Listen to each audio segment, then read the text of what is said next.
Sergeant in Arms.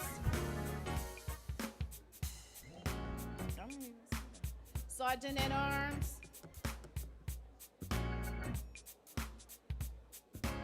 Sergeant in Arms. Can we bring the folks in? I'm on the choir. Yes, we want to start, so we want to bring them in. Somebody.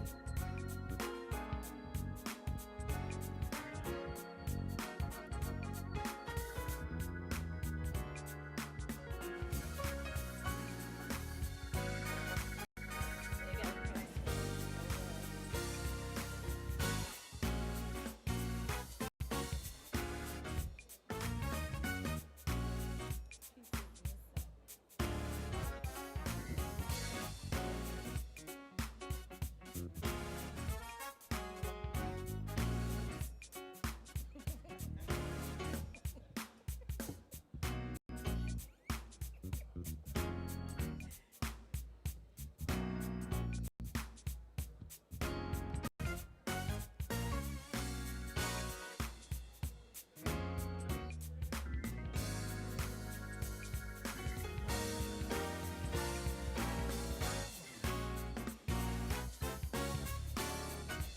One minute.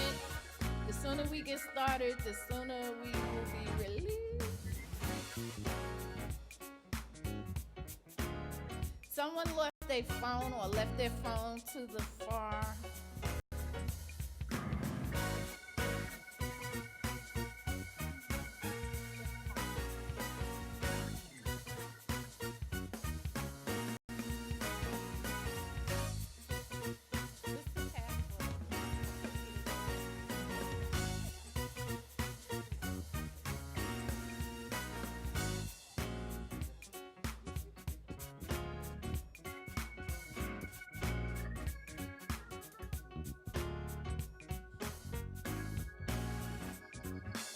Okay, good morning, CBTU. I want to call this session to order. I want to say good morning, everyone. I know I'm full. Had a wonderful service, great choir. And my name is Nina Manning, and I'm with CBTU International Member at Large. And I am the Secretary Treasurer of Local 1930, New York Public Library Guild of AFSCME.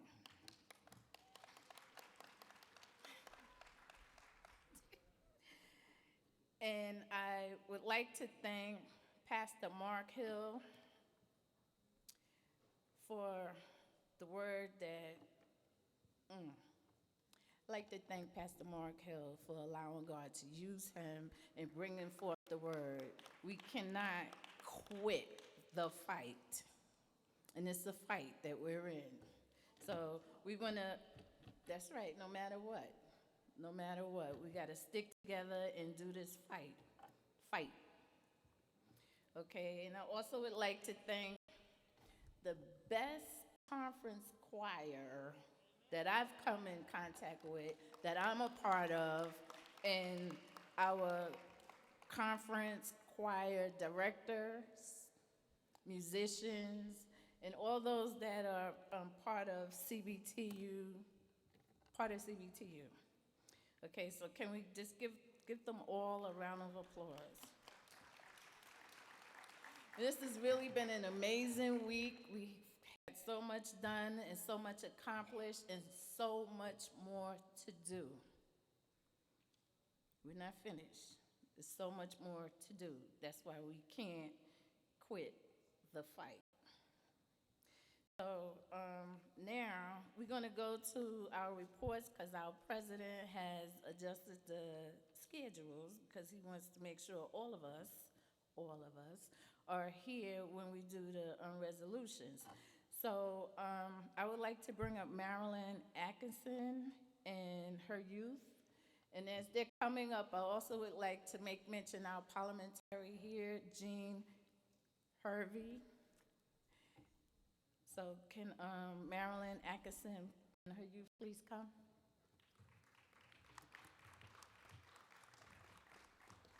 I'm only here because she called my name and asked me to come because I have some incredible young people. You should be very, very proud of them. They are absolutely wonderful.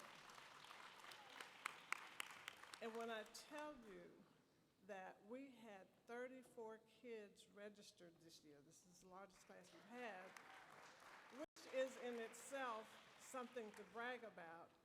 But what's more important is I never have 1 minute's trouble with them. They know how to behave, they know who they're representing, and they do it very well. And with that having been said, I'm going to turn it over to the ones who can really tell you what it's all about, because I'm just kind of there because I'm the old person in the room. Good afternoon, church.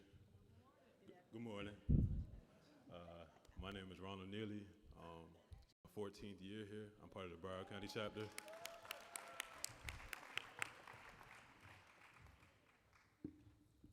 Good morning, church. My name is Terrell Jones. This is my 12th year here, and I'm part of the Broward County chapter.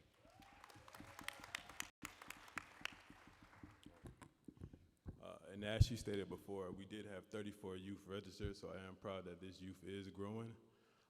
I grew up in this youth, so just to see more and more kids coming is a blessing.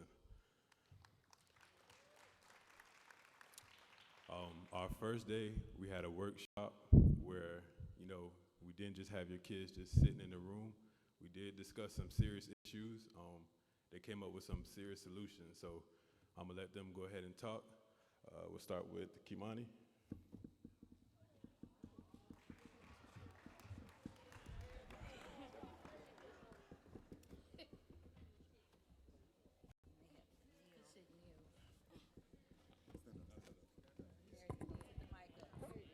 Good morning.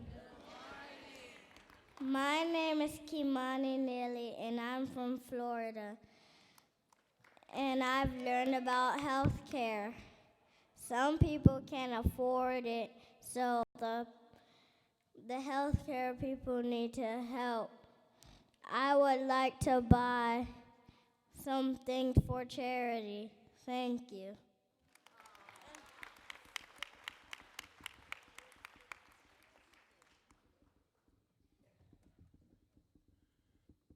I wish you guys were in the class when he first gave his little speech.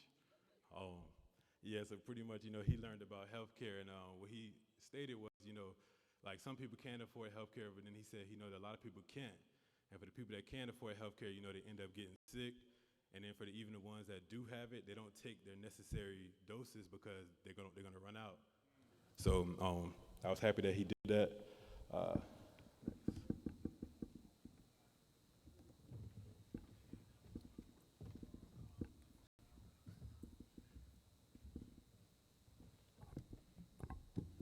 Good morning. My name is Tony Gwynn, and I'm from St. Louis, Missouri.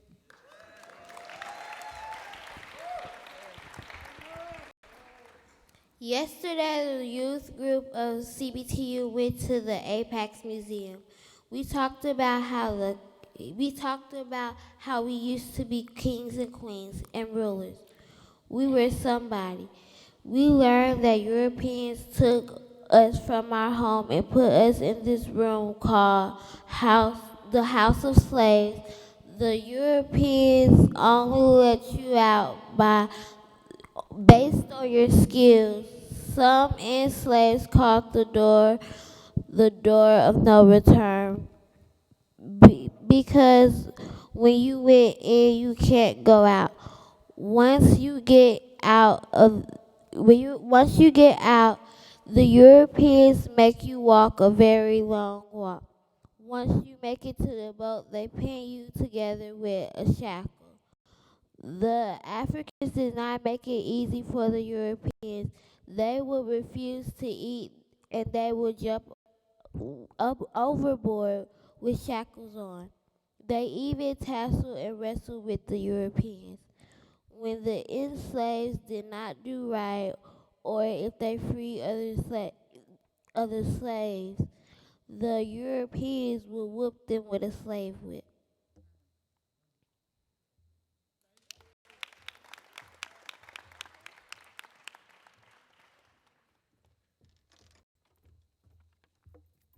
Good morning. My name is Estrella Turner, and I am part of the Capital District chapter, and I have participated in a youth group this weekend. Yesterday, we visited the Civil Rights Museum, which was my favorite activity we were thankful and appreciative of getting to experience. My favorite part of the museum, in my opinion, was a section on the second floor that explained and described the death of the 4 girls in the bombing of a church caused by the KKK in Birmingham, Alabama. It was interesting to visit this section because it told me things about this bombing that I never knew about, and I wish that this had never happened, and I'm thankful to find out that Dr. Martin Luther King was able to solve a situation and make it better for our community. Thank you.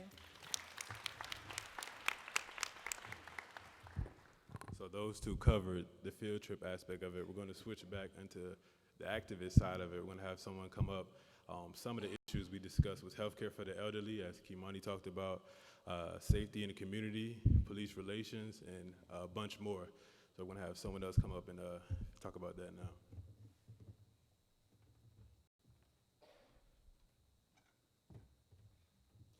Hello, my name is Talia, and I'm from the St. Louis chapter. My youth group was given the topic on police relations with the community and how they can be improved. While that is one of the most sensitive topics, it's one of the most crucial to be discussed, especially with the youth, because we are the future. We discussed how to handle being approached by the police. Respect is the #1 key. Respect and communication can get you a long way because it can cost you your life. While all cops are not bad cops, the videos that are surfaced across the internet make it hard to differentiate the two. A way that we can improve that is creating more programs where police can come into the classrooms and form one-on-one relationships with students, because communication can go a long way, as was said, and children are the future. Thank you. So as you can see, it's not just leaving your kids in the room. We do discuss things and we do get things done. Communicating with the police is a big factor. Just on the way up here from Florida, we got stopped by the police. So, it's just something that we gotta, talk about. I just want to give you just a brief explanation as to why we approached it that way this year. Many of these kids, all of them come from union homes, but many of them will never have a union job. And it's very important that they still maintain that union spirit, that fight. So we talked about being community activists, and we're really going to need our kids out there this next election. So I wanted to kind of get them to thinking about this, and the fact that even if they don't have a job, if they're still in school, they can still be activists. And the blessing is that's what they come from, because that's who you are. So I ask that you not forget that one of these days, I'm there now, we're gonna be sitting down saying, baby, would you bring me a glass of water? But we want them to come with the right spirit, but more importantly, come with the knowledge. We want them to be aware of the issues, because they're gonna face some things that we can't even understand. I mean, I'm still trying to figure out my cell phone. So it's important that we create that environment for them, and this is one of the ways that I thought we could do that, and hopefully we'll be able to add on to that when they go home. Think about how you can involve them, because you, like me, one of these days are going to be sitting there saying, baby, do this and that, and you want them to do it right, be able to understand what it means in the long run. And I appreciate, let me say, I appreciate all of you staying here, even if a little bit by force, to hear and see the kids in action. Thank you so much.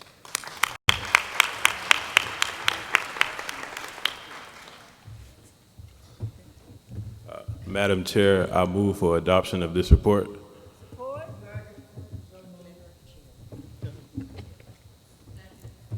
Okay. All in favor? Okay. Okay.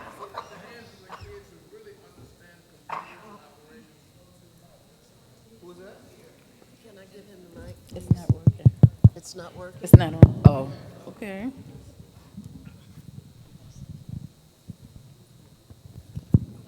I apologize for being out of order, but I'd like to see the hands of the kids who do computers now and understand how they work and all that kind of stuff. Would y'all raise your hand, number that do? Oh, no, the reason I was asking the question is because we're going to see if we can talk about getting these kids to help some of our seniors do this census thing. Because with the stuff going online or offline or whatever these are women, we got to figure out how we can, particularly with regard to seniors, and some families who may not understand all the stuff, these kids can help them do that. And we ought to be going beyond just what we talk about and get them part of the neighborhood committee to help seniors fill out the census or whatever y'all want to call it. Can we get some, yeah?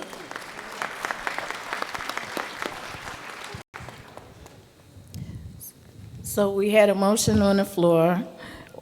All in favor? Any opposed? Okay, ayes have it. Okay, motion carries. All right. I just want to thank these children, our children, and as President Emeritus mentioned, they are our future. Okay, they are our future, and we just ought to support and applaud them and encourage them. Okay, thank you. Y'all gonna have me marching orders.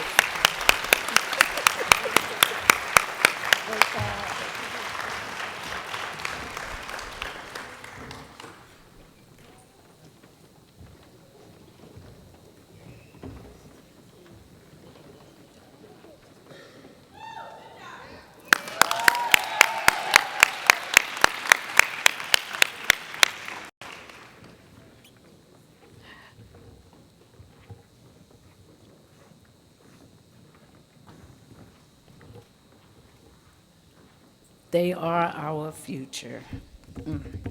Okay, so next we will have an important but brief report from our CARET team. So can Peyton please come up?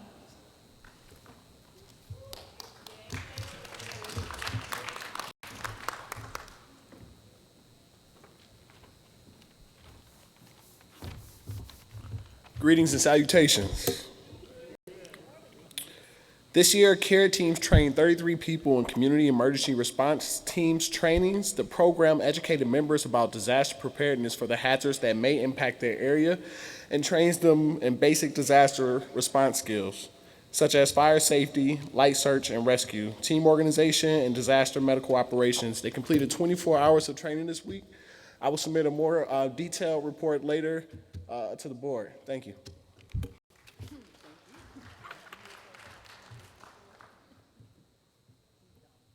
Okay, I'm going to say this for Peyton. We move for adoption of this report. Okay, all in favor? Any opposed? Let me put this in question. Said Mike 4. It wasn't a question, it was a statement. I'd be remiss if I didn't say thank you to Peyton because he came up to Canada and with Brother Chris Wilson gave an environmental racism workshop and has been doing a lot of work across your country and ours. And so I just wanted to say thank you for making the trip and you did great work. We appreciate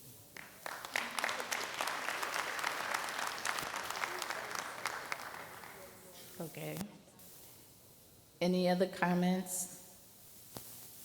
Okay. Now, all in favor of adopting the report? Any opposed? Okay, we want to thank Peyton and the CARET team. And many of our inner cities, as mentioned, truly benefit from your work. I know and now I would like to call Dave Claxton and Carolyn Williams to the stage to give a report on the Retirees Committee.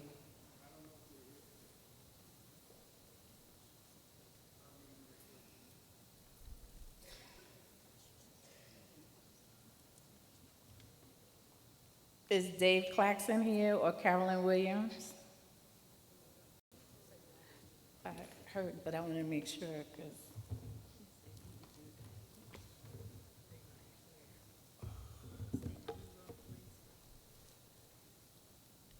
Oh, it's afternoon. Good afternoon. For those who don't know, my name is Donald Affleck, and I'm from the New York chapter. I'm also the new chairperson of the retirees. We had a workshop on Wednesday from like 1 to 5, and the workshop went very well. We had some people from the Allied Retired Americans. I think one of the gentlemen spoke, Robert Roach spoke to you on, I think it was also Thursday.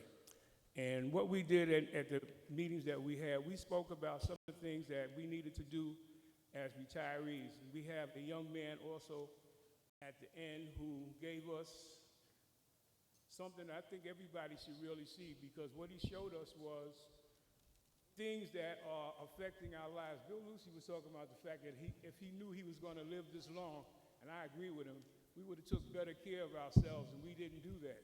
And he was trying to show us some of the things that we needed to do in reference to us to live as long as we are. I heard Bill is just, 85, Bill? 86, I'm sorry, 86. 86. And I'm just a baby because I'm only 77, so. I think that was basically it. The guy who came at the end for us, his name is Clifton Darby, and he had something that says, "Stay fit and nutrients in the future." He showed us a lot of things that we should not be eating and things that we should eat. He spoke especially about meats that we eat, that we should take a long look at some of the meats that we eat and whatnot. He said we'd be better off eating fruits and vegetables. So that's my report, and I would like you to adopt this report.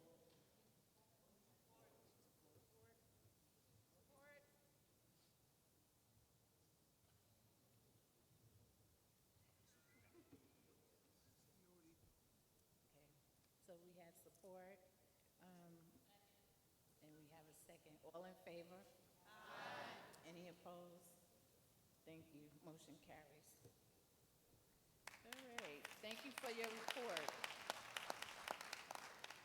And as we've been talking before about the reconstructing of our international affairs, I would like to ask Bill Fletcher to join me now to report out on the international report. Bill Fletcher.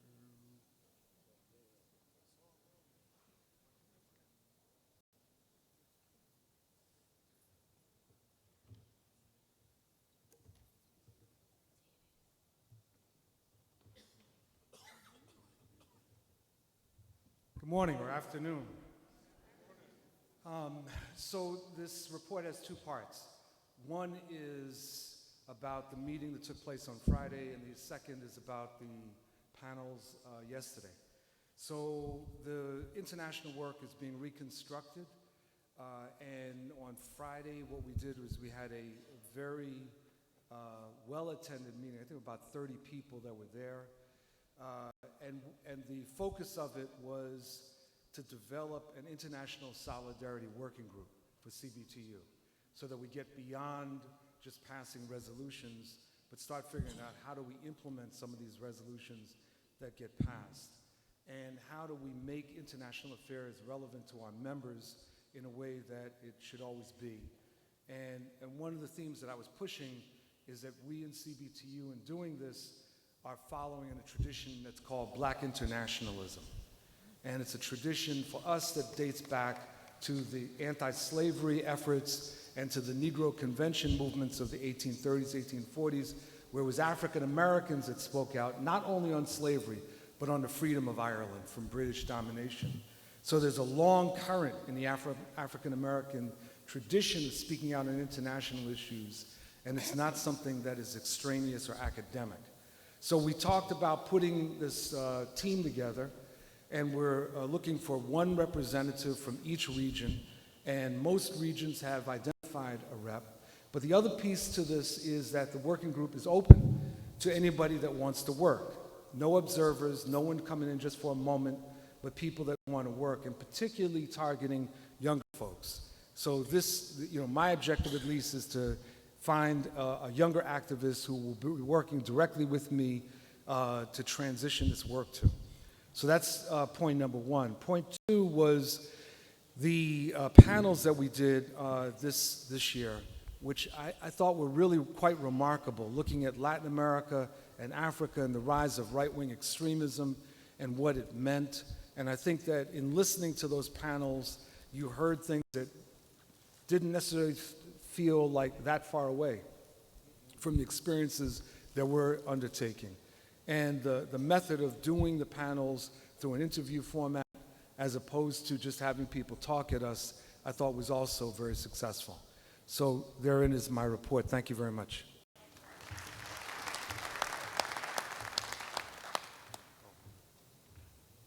Move to adopt? Any, as a second on that? Second. Okay.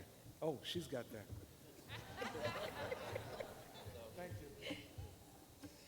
Any questions? Okay, all in favor? Any opposed? Okay, we'd like to thank you, Bill, for all your work.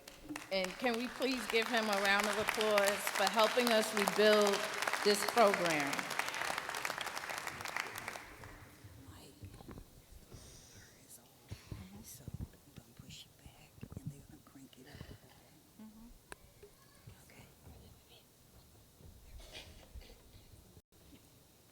Oh, I gotta add something.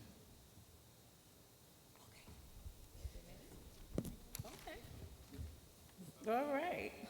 That ends our reports, and we're going to move now into... Oh, okay, mic number 4.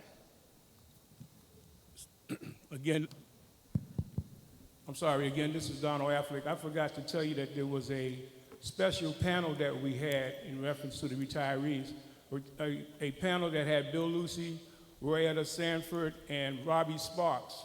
Royetta Sanford is the retired director of IBEW Human Resource Department, and Robbie Sparks is the president emeritus of the Electrical Workers Minority Caucus, the IBEW. I'd like to have that added to the report that I gave. So moved. Okay. All in favor of adding that piece to the retirees report? Any opposed? Pass. Thank you. Okay, now, we're going to try this again. We're now ready to move into the resolutions. So I would like to call up Willie and Tony to get us through the rest of these resolutions.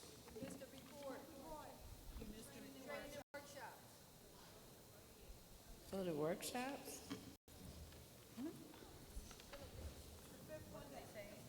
Oh, I'm sorry. Yes, all right. The workshops? Who's reporting on the workshops? Philip? Okay, sorry. Excuse me.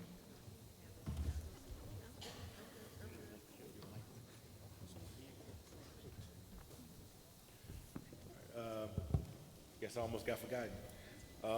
Good morning, CBTU brothers and sisters. My name is Philip Allen, Organizational Development Facilitator for CBTU. Many of you participated in workshops this week. We've heard your request to provide you with the tools that you'll need to go back to your chapters and build. So beginning on Tuesday, we had 2 workshops. The one was the Common Sense Economics Train the Trainer. From that Train the Trainer workshop, one of our members volunteered to be a facilitator or trainer at the workshop that we had on Saturday. We also had the Carol Anderson Leadership Institute. Every year we honor our sister Carol Anderson by providing trainings that focus on various leadership and skills for our members. This year we focused on public speaking and having an organizing conversation so that many of the participants learned how to go back and we hope that you'll practice with the skills that you've learned and implement that when you go back out into your chapter. On Saturday, we had 2 blocks of training with 8 different workshops. It was great to see so many people come out.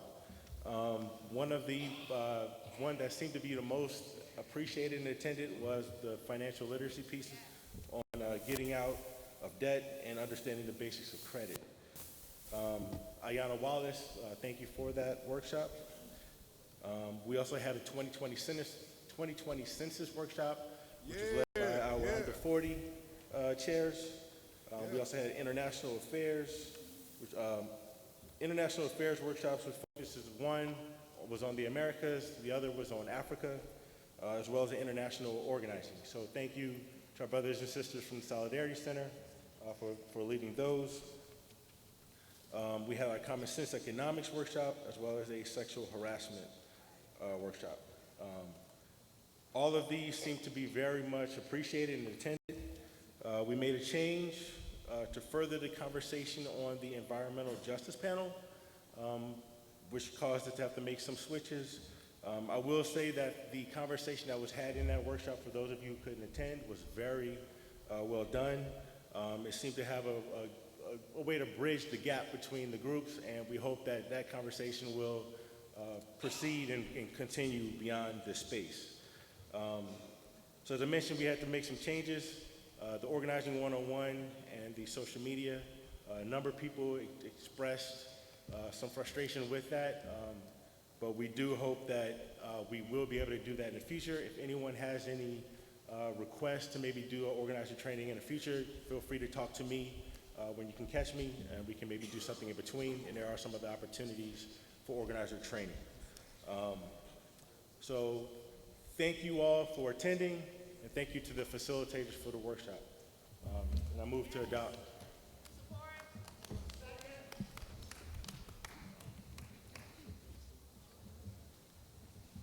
Any questions? Yep. Number 1. Good afternoon, CBTU family. Jamie Wallace out of Boston, Mass. I'm making a recommendation that we have this financial literacy class yearly. I found it to be very instrumental. We talked about getting out of debt and repairing your credit, but I would like to also include wealth building and investments. Particularly, we have those 34 youth. It would be instrumental for them. I'm currently working with a financial strategist out of Massachusetts, and there's a suburban city right outside of Massachusetts. It's called Western Massachusetts, about 20 minutes outside of Boston. And what she had told me, they had her come and do a presentation of about 43-year-olds, all Caucasian. So we're way behind the ball on financial literacy. So if she can teach 3-year-olds this at an early age, and that's the way of they continue to have wealth in their families, because it's taught at a young age, so it's instrumental as they grow up as adults. So I'd like to have that brought, financial literacy yearly, please, and thank you. We'll make sure that happens. Mike 2. Kevin Allen, Puget Sound Chapter, CBTU. I'd like to put a special commendation for the 2020 census workshops. You hear the phrase, news you can use. We got some stuff that we could take back.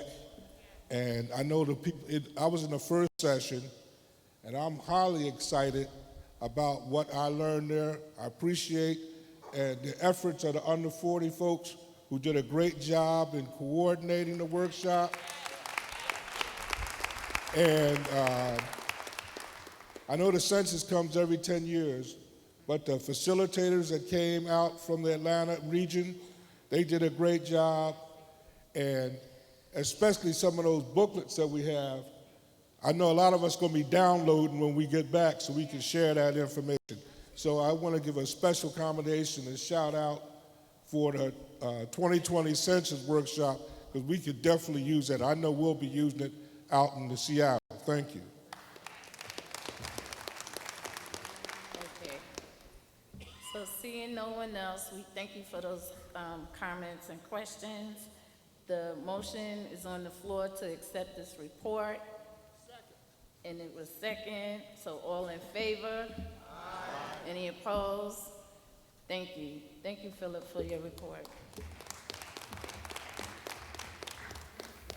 Good morning, everyone. We are about to start the heart of CBTU. You know, we do all this education stuff, or maybe there's a better word for it than that. But the point is, after you do it, what do you do with it? You make a resolution. You lay out what you want to do. And the third step of that is when you go back home, do it.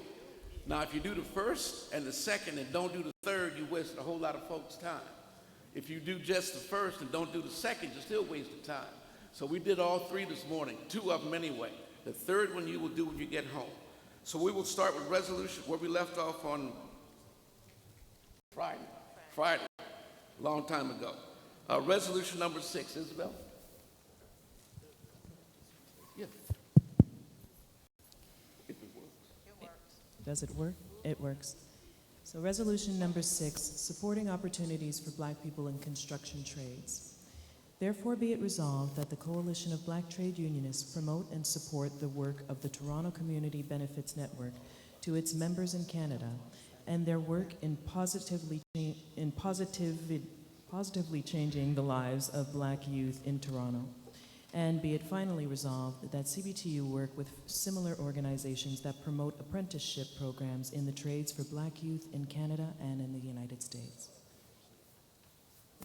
Submitted by the Ontario, Canada CBTU chapter, and it received concurrence from both the staff and executive council recommendation of concurrence.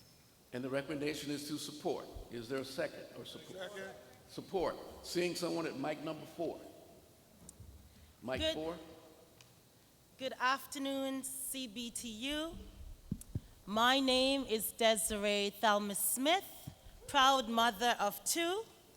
From the Ontario chapter, Region 1, my president is Yolanda McLean. Many blessings to CBTU. I am a member of the United Brotherhood of Carpenters and Joiner of America, Local 27, Toronto. I want to speak on resolution number 6 and the importance of partnering with the Toronto Community Benefits TCBN and its efforts to ensure success in the construction trades within the Black community. Similar to TCBN is a dear program to me called WIST, Women in Skilled Trades, which support females entering construction industry. I was a recipient of a full scholarship from the Women in Skilled Trades for their enhanced carpentry program. This became the vehicle which transported me on my journey as a floor installer. It was not an easy journey that brought me here to stand before you today.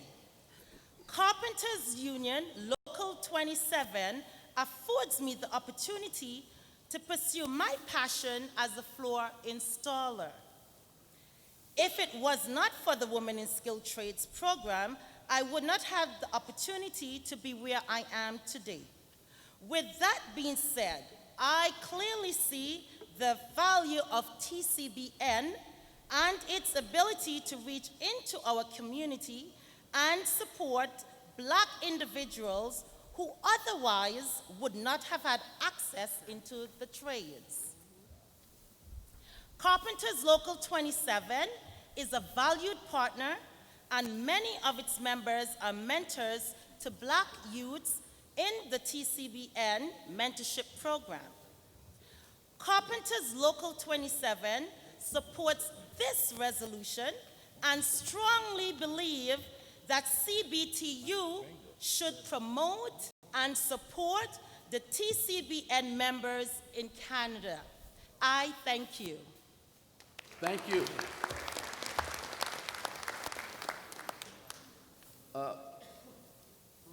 Back to mic 4. Good afternoon, everyone. My name is Ulysses Joe. I'm with the Toronto Carpenters Local. I became a carpenter because after migrating from the beautiful island of St. Vincent and the Grenadines, I didn't want to sit in school and accumulate debts. So I decided to become a carpenter. I remember my first day in class, I was told by another student that I had big dreams, but I was going to be disappointed. I have been disappointed, but I haven't given up. Amen.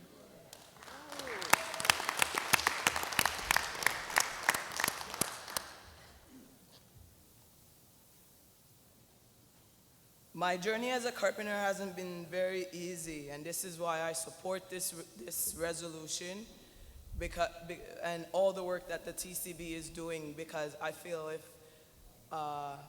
this sort of support was around when I started out almost a decade ago, my journey would have been much easier. Thank you. Thank you. Seeing no one else at the mic, all those in favor, please say aye. Aye. All those opposed? The ayes have it, so ordered. Next is resolution number 7. Cleola. Okay. Let's see here. Resolution, is this on? Is this on? No. Let's just switch it out. Resolution number 7 is entitled Keeping the Promise to Minors and Widows. Resolution number 7 is combined with resolution number 13. It is also, resolution 13 was for a technical rewrite, and the recommendation from both the Executive Council as well as the committee's recommendation is for concurrence. I will read the final resolve. Be it finally resolved that CBTU and its affiliates, working with the UMWA, take steps to aid in the passage of U.S. Senate Bill S-27, the American Minors Act of 2019, and U.S. House of Representatives Bill H.R. 935, the Minors Pension Protection Act, that would provide the necessary financial assistance to the UMWA 1974 pension fund, thereby preventing its collapse, submitted by the DC CBTU chapter. And I move adoption. Motion, is there support? Okay. Mike, number 1. Yes, my name's Larry Spencer. I'm a vice president for the United Mine Workers, and I wanted to explain a little bit about this bill so that people understand what's happening. One thing, I'd like to thank the CBTU International. I'd like to thank President Melvin, Bill Lucy, Brother Lou for all the support that they've put out in the past on some of our struggles. We went through some battles in St. Louis, and they've been there every time we've went to a rally or anything. Yeah. The other thing I wanted to explain was there's a lot of multi-employer pension plans that are in trouble right now. There's a thing called the PBGC, which is a guaranteed fund from the government that helps multi-employer pension plans. A lot of people say, why should we support this plan? Well, the problem is one, we showed Congress how to take care of our plan, without going into the PBGC. If we dump 100,000 retirees into the PBGC, the other multi-employer pension plans will have nowhere to go. And so that's why these bills are set up to draw money away from another fund that is sitting there that's doing nothing, and it won't cost the taxpayers anything. But we're asking for support for this resolution from y'all. I'm rising in support, and like I said, I want to thank y'all for all your support in the past, but people really need to understand that this can harm a lot of other plans if we don't get this bill passed, because we're the first ones that's going to fall. Our plan will fail in about 2022, and the other plans are going to fail shortly afterwards. The thing that you got to understand is no worker ever did anything to cause this. It's been the corporates, the bankruptcies, and the Congress that put the laws in place from doing the bankruptcies to get out from under paying for the workers' pension. Ask for y'all's support. Thank you very much. Thank the Speaker. Mike number 4. Thank you, Brother Chairman. Lou Moy, Second Vice President of CBTU International Executive Council and President Emeritus of the St. Louis CBTU chapter. Also rise in support of this resolution and in support of all of the mine workers' efforts. It's so important to us in St. Louis because all those mine owners' headquarters are located in St. Louis. And they have done some things, taken some positions to get rid of pension as well as health care for the mine workers' retirees. And through the fight that was led by the miners' president, Cecil Roberts, mainly in St. Louis, through all kinds of demonstrations and arrests, we were able to beat that back. And eventually, they got some legislation passed in Congress that restored the health care. And so the mine workers have been protesting all different parts of the country for the legislation that's currently pending in the legislature now. And so I just like to ask all of our chapters, wherever these actions and demonstrations are taking place, that we surely participate in those. Thank you. Thank you, Lou. And thank you for all you do in St. Louis to keep the flag of the CBTU in action. Excellent job, Lou. Thank you. Mic number 5. Excuse me, good afternoon again. My name is Donald Affleck. I rise to support this resolution because I don't know if the people here know the biggest thing in America that's under attack is our pensions. And we have pensions that are being dishonored by the federal government. In fact, there's a program that they have to help fund pensions around the country in case they fail. That is now running out of money. And I think people really don't understand the fact that one of the biggest problems in this country right now is the fact if people in this room expect to retire, there may be no pensions if we keep this up. So we need to support this resolution, and every person in this room should go back to their states and their cities and make sure that this never disappears. Thank you. Thank you. Mic number 1. Hi, I'm Adam Bainig with the United Mine Workers. I'm legislative representative, and I'm just rising to call the question on this. Question has been called. Resolution. And there's no one at the mic either. So, motion to end debate. All those in favor say aye. Aye. All those opposed? Debate is ended. Now the motion. All those in support of the motion, please say aye. Aye. All those opposed? The ayes have it, so ordered. Next is resolution number 8. So resolution number 8 is protect the initiative petition process to make law. There was a technical rewrite for the whereas for grammar and a rewrite to the first resolve and final resolve for clarity.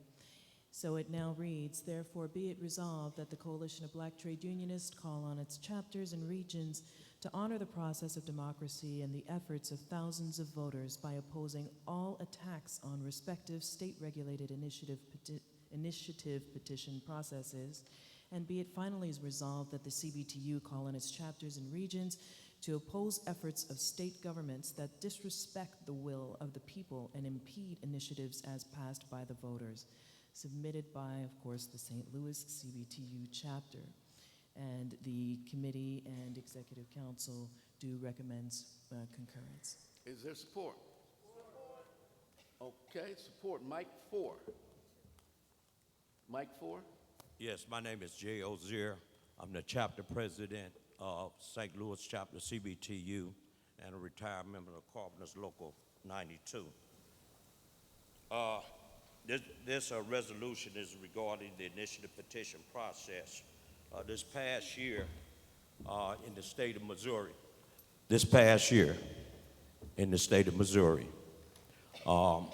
because we have a Republican-controlled state legislator and governor, you know, we're not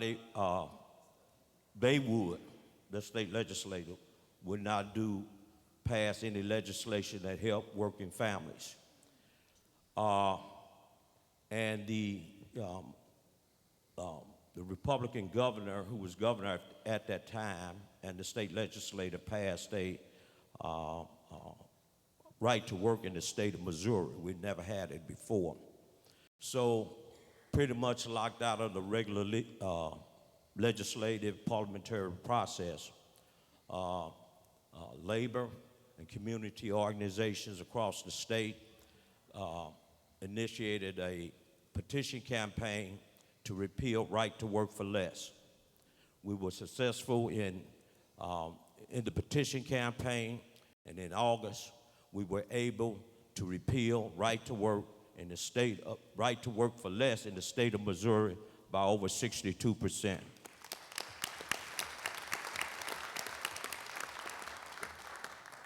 For many of us, the initiative process is about the only method that we have because of, in many of the states, the Republicans, and even sometimes along with the Democrats, we cannot get working families issues passed through the legislature. So again, in the initiative process, following the August election of repealing right to work for less, we began two other petitions. One was to raise the state's minimum wage, and the second was a bill we call a clean bill, which was helped to dilute the lobbyists and big business interests over our state legislature. Each of these petitions were done by the people and were passed again with over 60% of the vote. The point that I'm trying to make is that basically for us, we only have, for many of us, that's the only process we have, and many of the states are passing types of legislation to infringe upon the petition process, where it makes it difficult and more costly for the people to vote. And I just want to support the resolution. Thank you. Mike, number 2. Kevin Allen, President, Puget Sound Chapter, CBTU. I rise in support of this resolution. As the brother said, lots of times our legislators don't do right. Our lawmakers don't do right, so we have to take the process in our own hand, and the initiative process has done that, especially for social justice and human rights issues. In the state of Washington, with CBTU support, we passed the first legislation that dealt with deadly use of force by the police. Currently, we just had an initiative process where we're restoring affirmative action in the state of Washington, which was taken by initiative. And when the legislators change the rules, what they really want to do, make it a process more costly, it's like what's happening now, trying to run out the clock. So anything that's going to make another hurdle for us to overcome, to get the laws changed that would benefit us, we should oppose those hurdles.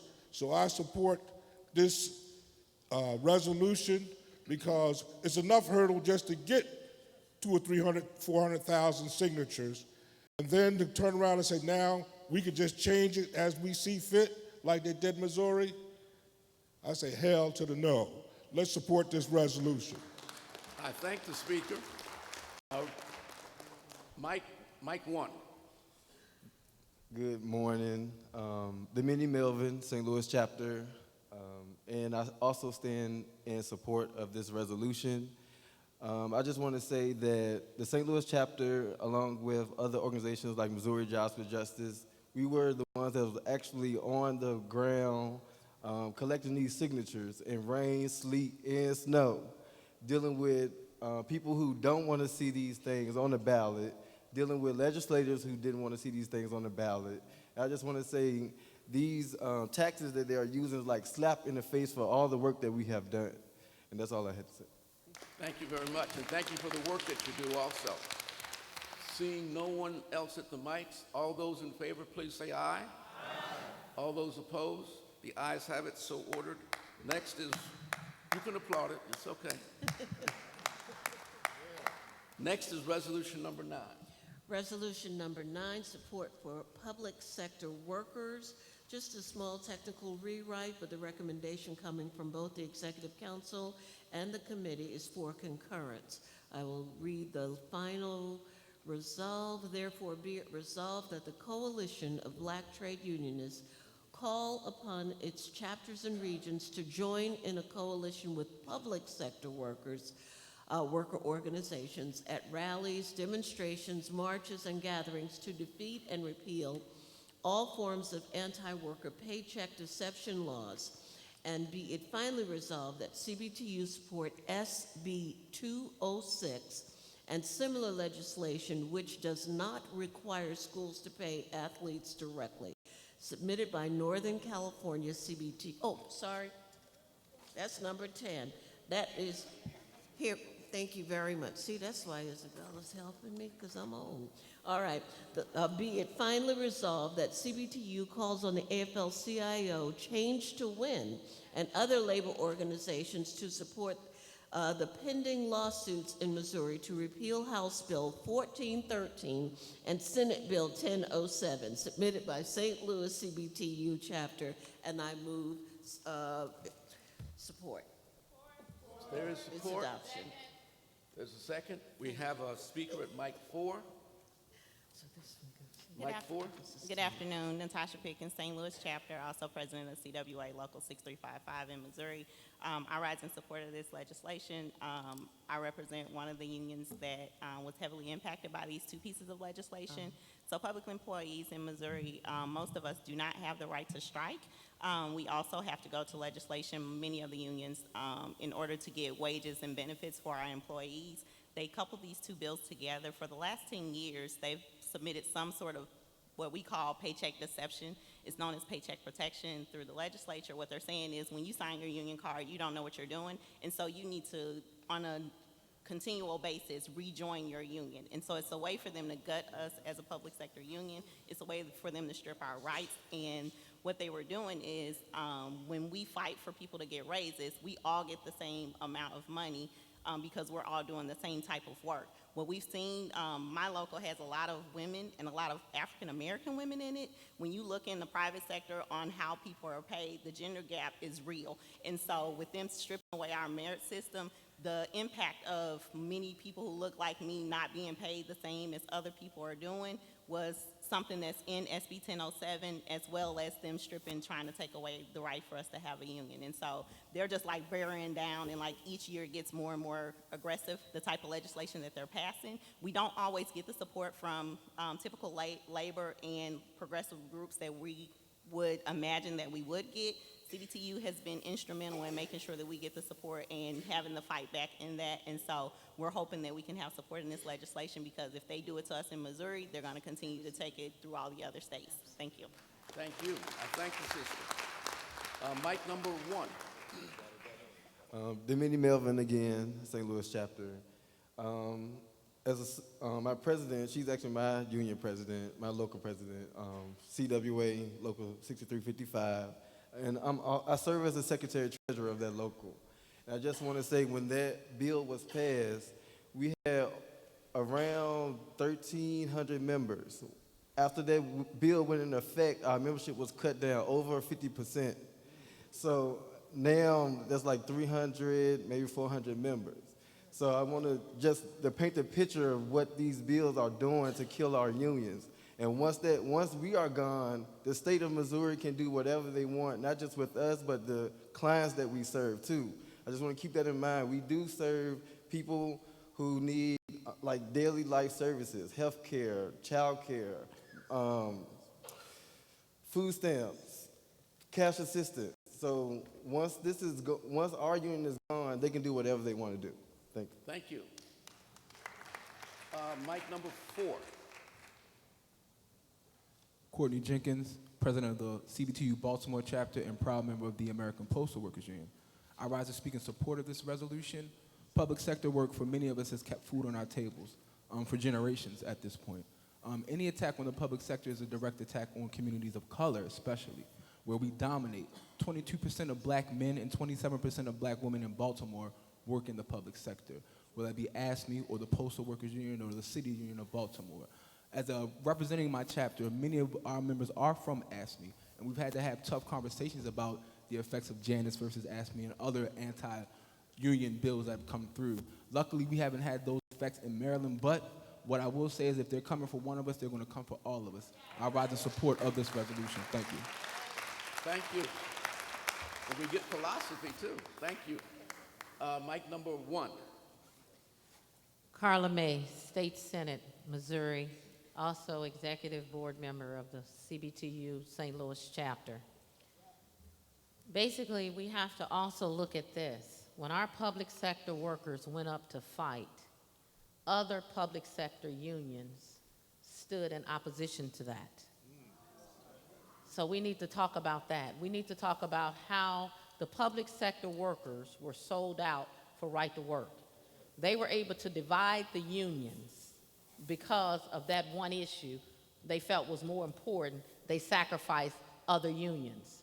So we have to look at that as well, because if they would have, basically in that legislation, they pulled out the firemen and the police officers out of that legislation, because if they wouldn't have pulled them out of there, they never would have been able to pass that legislation, because those local unions were stronger than just the regular, public sector workers.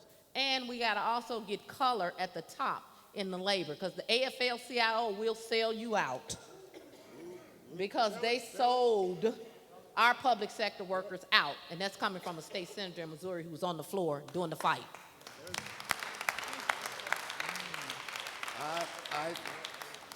I thank you. But that also tells us why we have to run for public office, protect ourselves. Mic number 4.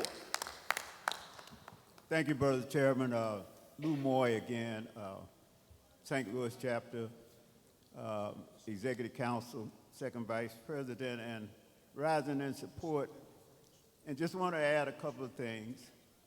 That has been a problem, division between public and sector. And we had some little posters made up about public and private together, workers. And we have to use our energies to fight for the public sector workers just as hard and vigorous as we do the private sector, which basically the right to work laws deals with mostly private sector. And these paycheck deception laws are right to work laws in itself, not called that, but it's against public sector unions and workers. And so I'm just calling on us to be just as vigorous in support of the public sector unions as we are for the private sector unions. And I believe that the majority of union members in this country today are public sector workers. Also, I want to thank ASME, SEIU, CWA for coming to the front in Missouri and putting up the monies to file those lawsuits, because currently those lawsuits have been, that legislation has been stopped in its track through the court system. We have had judges have stopped them in their track, and they're not in effect.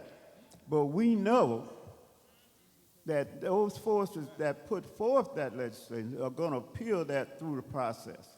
And so support is needed. And that's one thing that also that the resolution is calling for, is to support the financial situation in terms of supporting those lawsuits. Thank you. Thank you. Thank you, Lou. Seeing no one else at the mic, all those in favor, please say aye.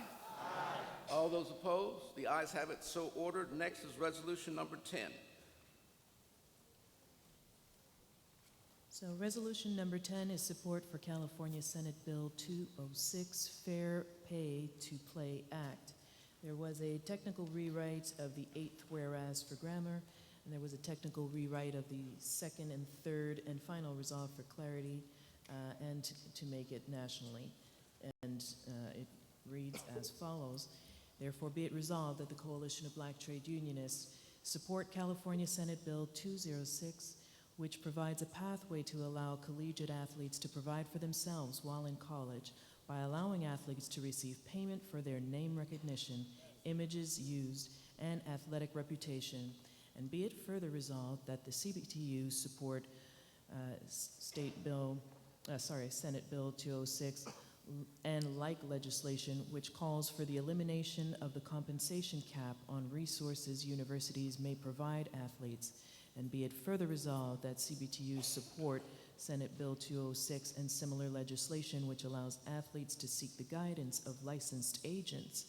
And be it finally resolved that CBTU support Senate Bill 206 and similar legislation which does not require schools to pay athletes directly, submitted by the Northern California CBTU chapter and the Resolutions Committee as well as the Executive Council recommend concurrence. Is there support?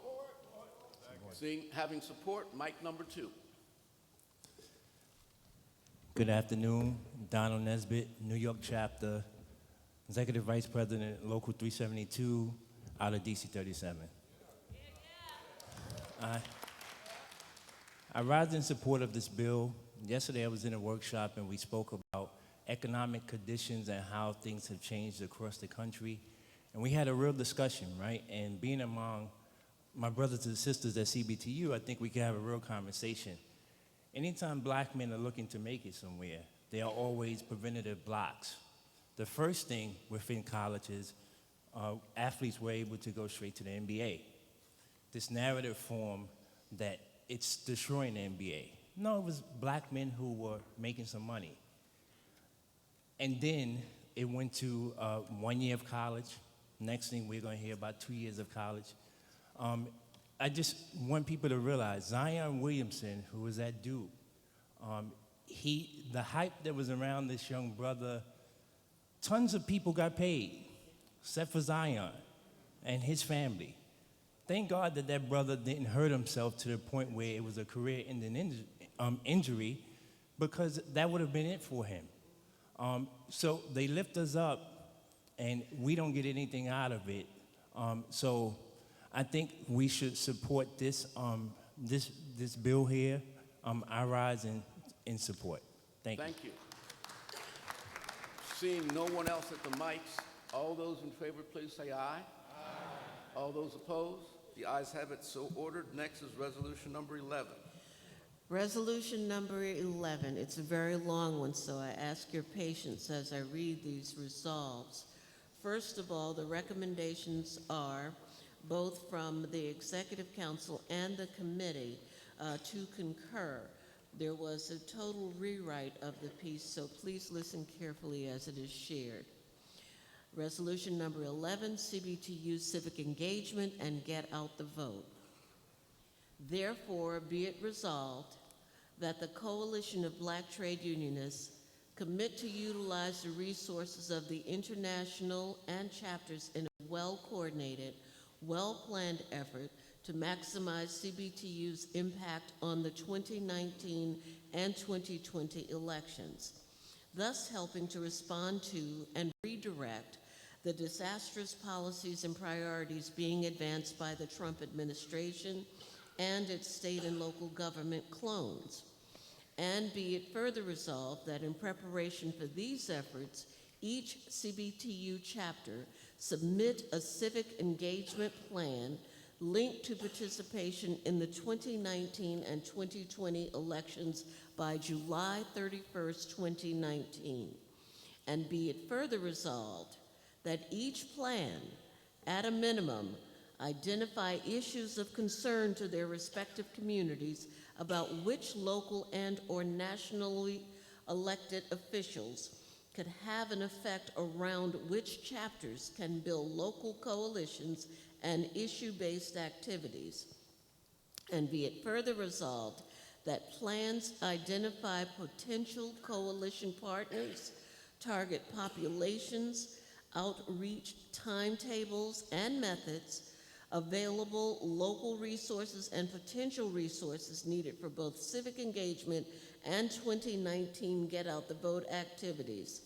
And be it further resolved that the plans to be reviewed by the International, which will, if necessary and possible, allocate resources to support local chapters' civic engagement and 2019 GOTV activities. And be it further resolved that on a yet-to-be-determined date in the fall of 2019, a meeting of regional and chapter representatives be convened to discuss concrete proposals for CBTU's 2020 civic engagement and GOTV activities.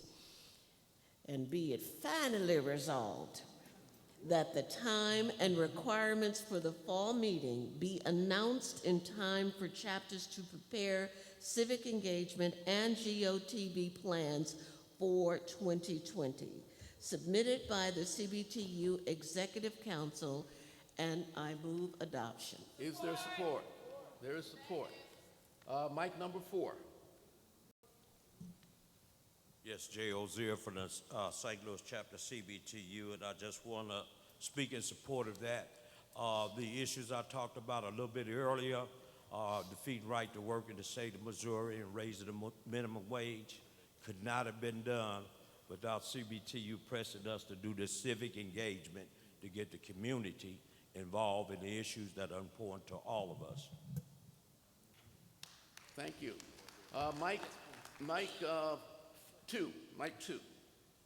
Good afternoon. P.D. Talley, Toledo Chapter CBTU. I too rise in support of this resolution.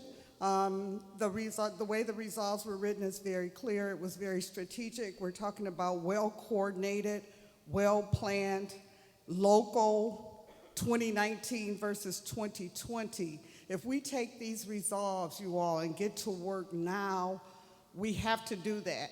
And so that we can't wait for 2020. 2020 is not going to be about the candidates as much as it's going to be about us improving our lives at the local level.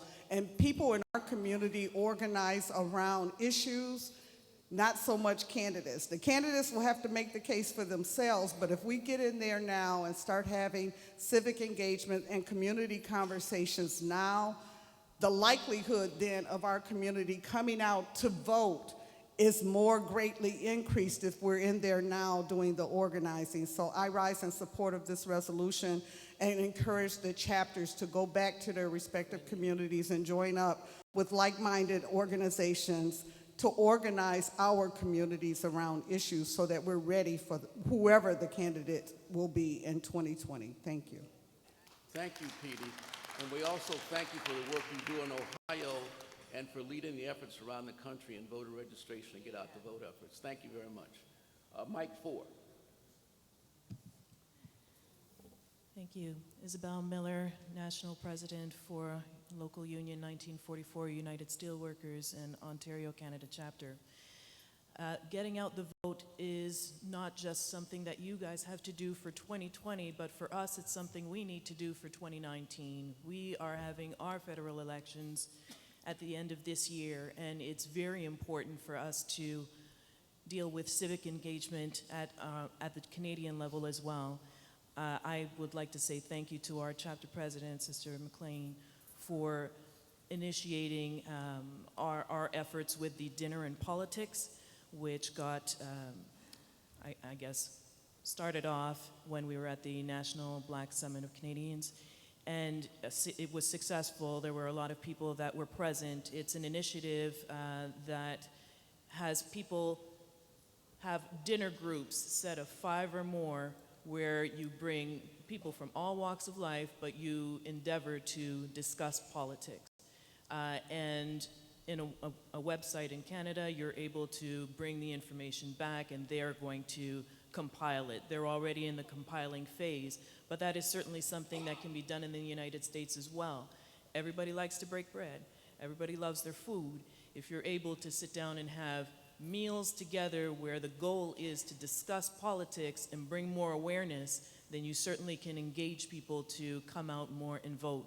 But in Canada, please, for the chapter, for the different unions that are in our chapter, please make sure that we continue to push, because what's been happening here in the South has been trickling up north, and we do not need to have any kind of conservative government come in, especially right before they turn around and have their own vote as well. That will not be helpful to them, and it certainly is not going to be helpful to us. So I do support this motion. Thank you. Mic number 1. Yes, I would like to make a friendly amendment to resolution number 10. We're 11. We're on resolution number 11. I do understand that. Part of my delayed reaction. Am I able to do that or no? No, you're not. Okay, thank you. Anyone else on resolution number 11? Mike 2. Claude Burfag, Puget Sound Chapter, Seattle, Washington. I rise in support of this resolution. And I'm going to tell you why. Back in 1957, I was a 10th grader. And my uncle and one of the activists, Attorney Earl Amity, recruited young black high school and young black college students to deal with voter registration. Black people in the South, and this is from New Orleans, Louisiana, I was born and raised. We had to take a literacy test in order to vote back then. So we were recruited in order to teach our black community elders how to pass a literacy test in order for them to vote. Today, we have what is called voter suppression. No different. Just taking away the vote from us, period. Therefore, I believe that we should do what we did back then, is to recruit our young brothers and sisters to get out and go to various communities to get those people to make sure that they are registered to vote. I rise in support of this resolution, and God help me, I hope it passes today. Thank you. Mic number 6. Tina Turner Morford, Portland, Oregon. AFSCME retiree chapter. I rise in support of this resolution, but what I would ask is that given the number of changes in the resolution, if we could send out a final copy as quickly as possible, because the resolution calls for us to move this onto our individual state feds, and I have a state fed meeting in September. So again, in order to get the Oregon AFL-CIO on board with this, it would really be helpful to have a final copy. Thank you. You will get a final copy of all the resolutions. So each chapter president will be sent a packet, which would include all the resolutions up to date with the changes that were just read to you. So you will have that information. Your chapter president will then give it to the chapter members. Seeing no one else, oh, I'm sorry, Mike 2. Thank you. I'm sorry, this is Tasha Hankerson, Puget Sound Chapter, Seattle, Washington, and I just have a question on it. Because you said that it'll be sent out to all chapters. Does that include Canada, or do we need a friendly amendment to add Canada to this? Oh, no, Canada everyone will get these resolutions. Thank you. We definitely don't discriminate against Canada, folks. right? Yeah, that would not go over very well. Seeing no one else at the mic, all those in favor, please say aye. Aye. All those opposed? The ayes have it, so ordered. Next is, go ahead, you can applaud.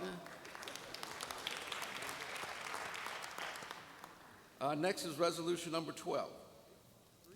So resolution number 12 is CBTU supports full participation in the United States Census and exclusion of the citizenship question. There was an additional whereas under the third whereas. There was a total rewrite of the current fourth whereas, a rewrite of the fifth and sixth whereas, and a technical rewrite of the resolves for grammar and clarity. The Executive Council and the committee recommended concurrence, and it now reads as follows. Therefore, be it resolved that the Coalition of Black Trade Unionists call on all members and all citizens to participate in the United States Census, and be it further resolved that CBTU chapters and members urge their respective congressional delegations to oppose any census which includes questions about respondents' U.S. citizenship status, and be it further resolved that CBTU call on its chapters to assist in the U.S. Census and promote participation in it, and be it finally resolved that CBTU endorse the U.S. Census and condemn the inclusion of any questions about citizenship status of respondents submitted by the CBTU Executive Council. There's support? There is support. Mic number 4. Mr. Chairman, I'd like to... You want to identify yourself? Oh, Bill Lucy. And what chapter you're from? Give me a break. I need all the breaks I can get. I'd like to propose a friendly amendment. And I'm doing the most difficult thing. I'm proposing it without having the language for it. So you'll understand if I could just get a moment to speak on it. Yes.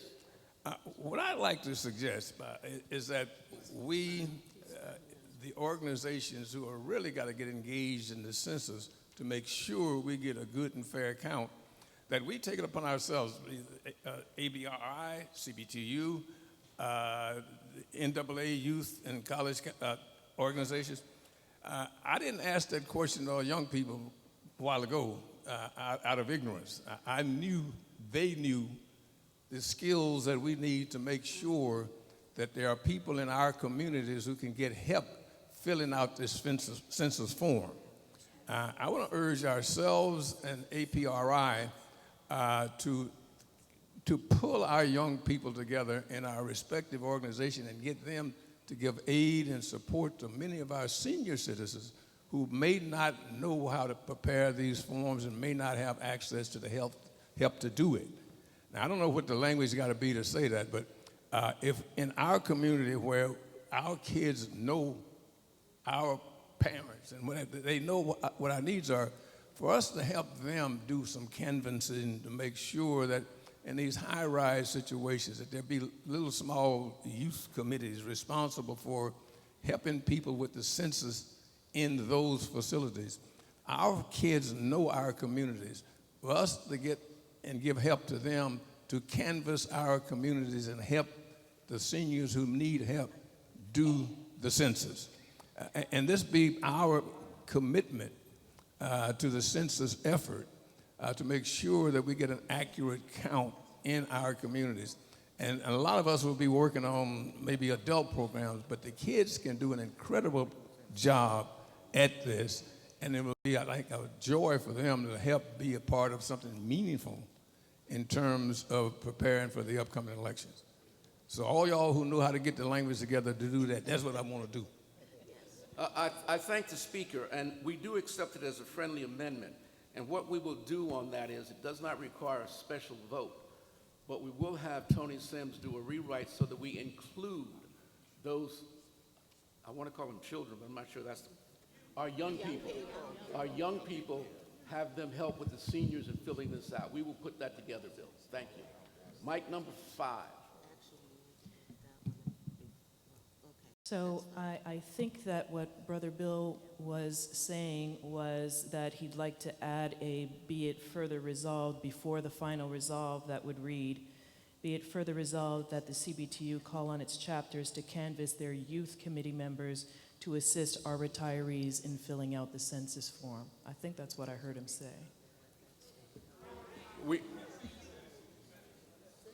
Or is it the whole community? Thank you. And we will incorporate that with Tony when we do the rewrite. The language you have is very good, and we'll work it together with whatever Tony comes up with to accomplish our goal.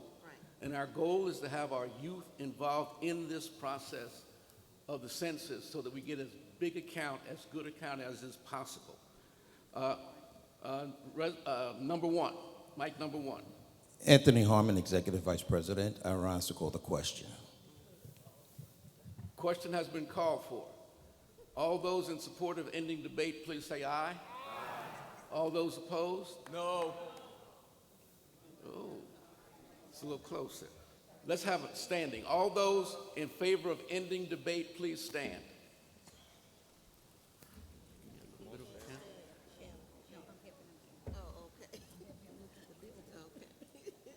Okay. All right, be seated. All those opposed, please stand. It is carried. Debate has ended. All those in favor of the resolutions, please say aye. Aye.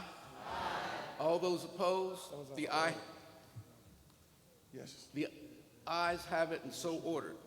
Next is resolution number 14. We've already done 13 combined with 7. Resolution number 14.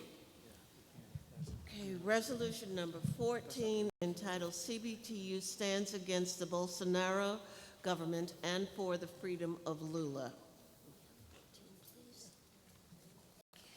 The recommendation coming from both the Executive Council and the committee's recommendation is for concurrence. Just for back, it's technical rewrites on the third, the fifth, and the final resolution, and only for the importance of improving the grammar there. Therefore, be it resolved that the Coalition of Black Trade Unionists stand in open opposition to the Bolsonaro government, and be it further resolved that CBTU call for the immediate freeing of imprisoned former President Lula da Silva, and be it further resolved that CBTU work with any and all progressive forces in Brazil in exposing the travesty that is this regime and supporting steps taken to restore democracy.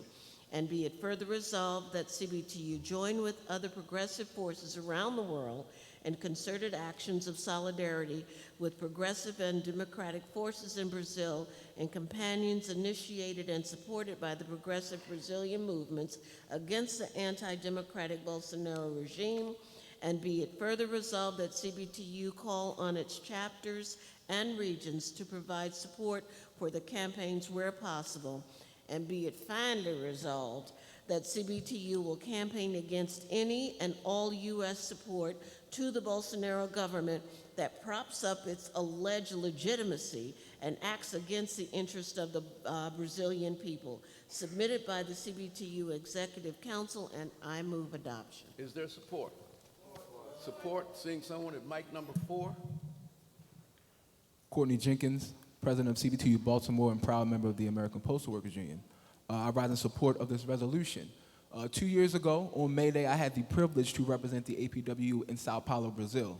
We flew in and they had a general strike across the country, which shut down much of what was happening in the nation. You don't know danger, you don't know poverty, you don't know what it is until you've experienced it on an international level. And that's what I was fortunate and unfortunate in a way to see.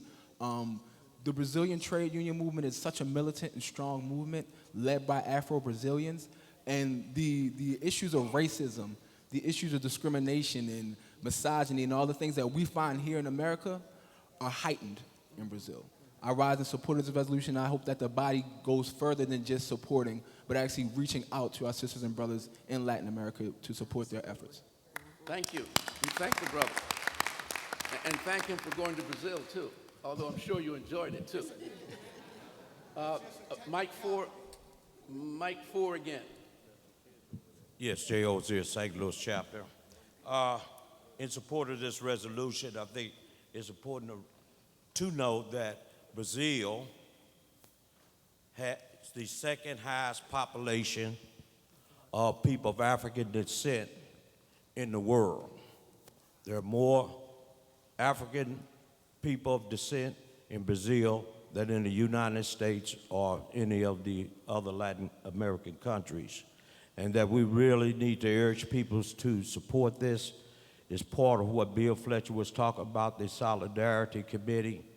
We have to support our brothers and sisters across the waters, across the way, wherever we're at. They're under attack just as we are, and we must support each other. And thanks.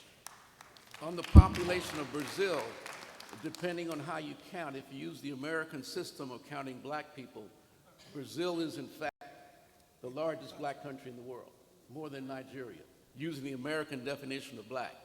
That is, no matter how light you get, if you black, you black.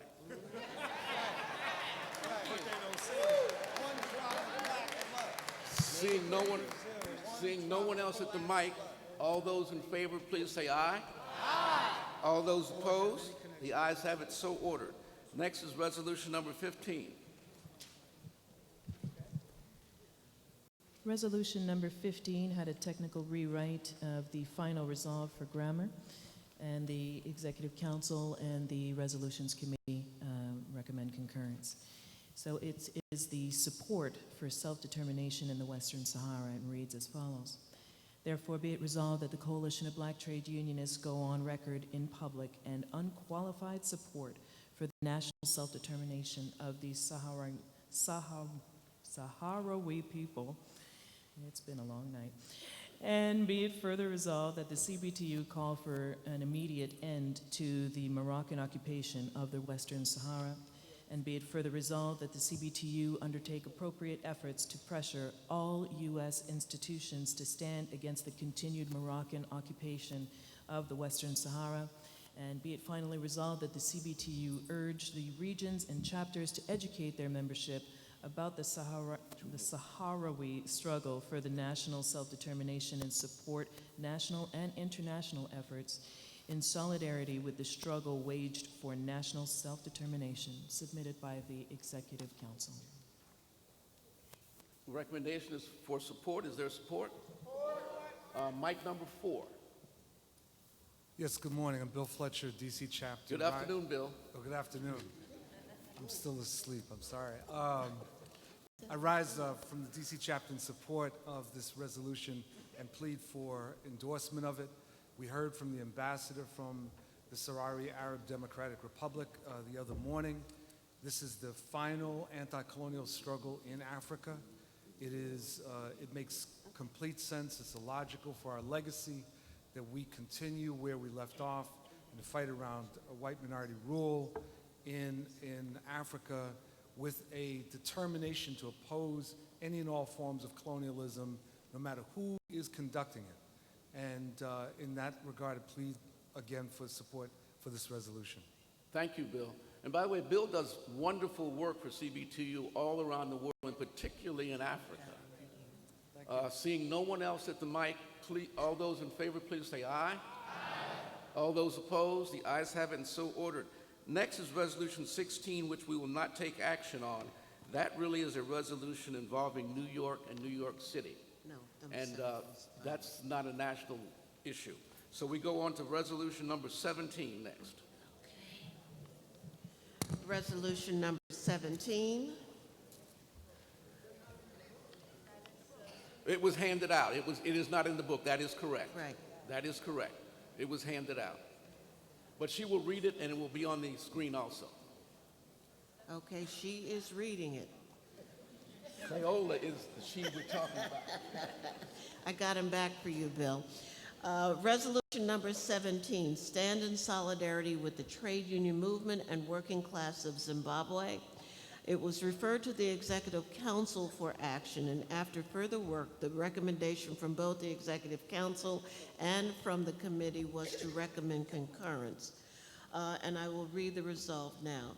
Therefore, be it resolved that the Coalition of Black Trade Unionists stand in solidarity with the Zimbabwe Congress of Trade Unions and working class of Zimbabwe, And be it further resolved that CBTU condemn the targeted persecution of trade union leaders in Zimbabwe engaged in peaceful protests and other constitutionally protected forms of expression. And be it further resolved that CBTU call upon the government of Zimbabwe to abandon austerity policies enacted which have resulted in great suffering among the workers and farmers of Zimbabwe. And be it further resolved that CBTU engage the Zimbabwe Congress of Trade Unions in order to develop an agreement of mutual assistance in support of justice, democracy, and self-determination.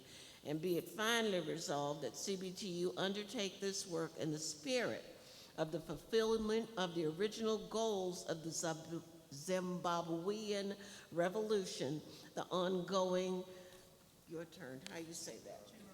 That's it, Chimurenga. It was submitted by the CBTU Executive Council, and I move adoption.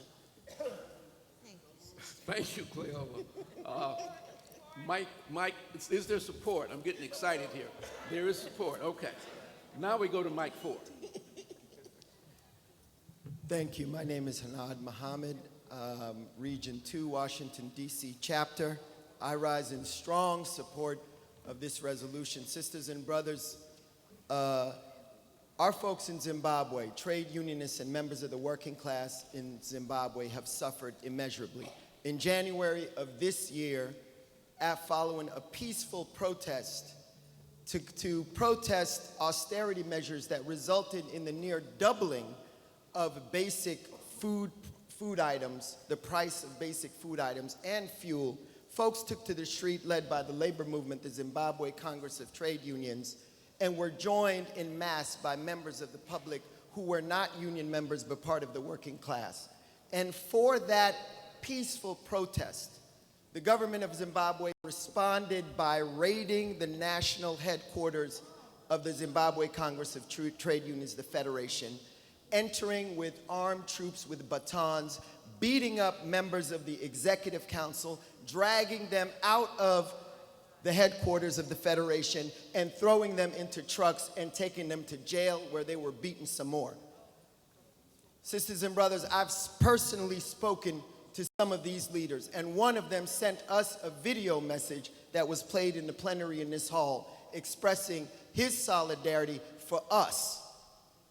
So I think the least we can do is stand with our sisters and brothers in Zimbabwe who are being targeted by their government, and other members of the elite capitalist class in Zimbabwe.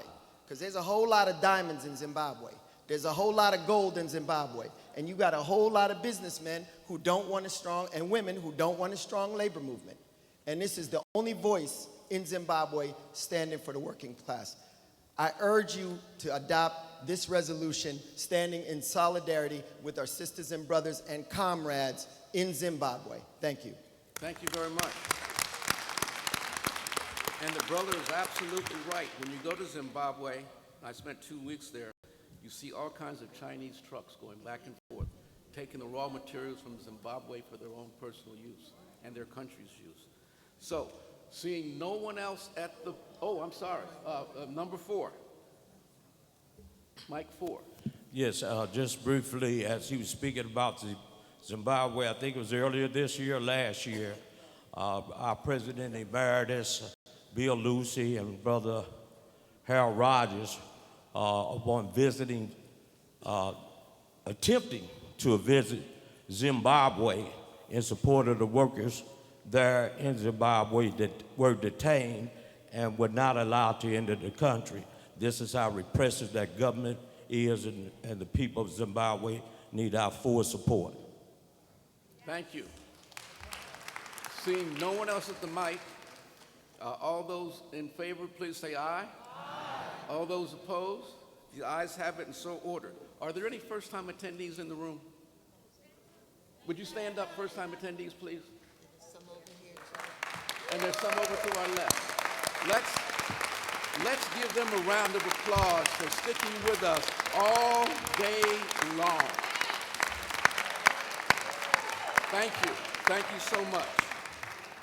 And let me thank you for being so kind to me as to let me run this thing smoothly. I was so tired I didn't know what I was doing sometimes up here. But thank y'all. And let me thank Tony and Lil, and I can't see if they're, but they must be because they put the sign. Wave your hand, Tony. I think that's you walking. All the way in the back. And where's Lil? He's the one who's been writing these resolutions, retyping them, and then getting them on the screen for us today. Thank you so much. I will ask Sister Cleola to thank the committee and the co-chairs. Clay? Let me do it from here, if you don't mind. We have another co-chair, which is Brother Harold Rogers. Is Brother Rogers in the room? Okay. But we'd like to thank very much our chair. We co-chair with Willie, but Willie has... You know what, y'all? It ain't no joke being up here with these folks. But it's a pleasure to do it. The rest of the committee members are, and if you are in the room, please stand so that folks will know how hard you've been working on this. Margie Brumfield from the Rochester chapter, Julia Beck from the Central Indiana chapter, Michael Ringo from St. Louis, Valerie Roberts Francis from the Ontario chapter, Ursula Howard from Long Island, remain standing, Isabel Miller from the Ontario, Canada chapter, Johnny Williams from Long Island, Jay Ozia, and I know I messed that up, Ozier, thank you very much, from the St. Louis chapter, and Ruby Thomas. If you are in the room, please stand. Let's give them a big round of applause for working on this so very hard. If anyone was left off the list, we apologize, but we expect you to show up for work again next year anyway. Thank you so much, and we turn it back to the moderator for today.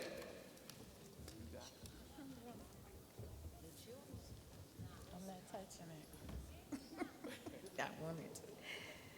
All right.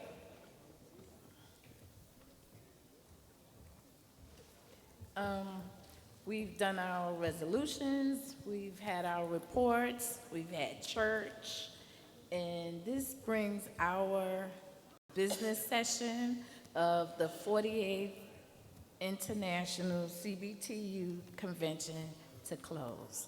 Thank you. And we also thank Jean Hervey, our parliamentarian. Thank you.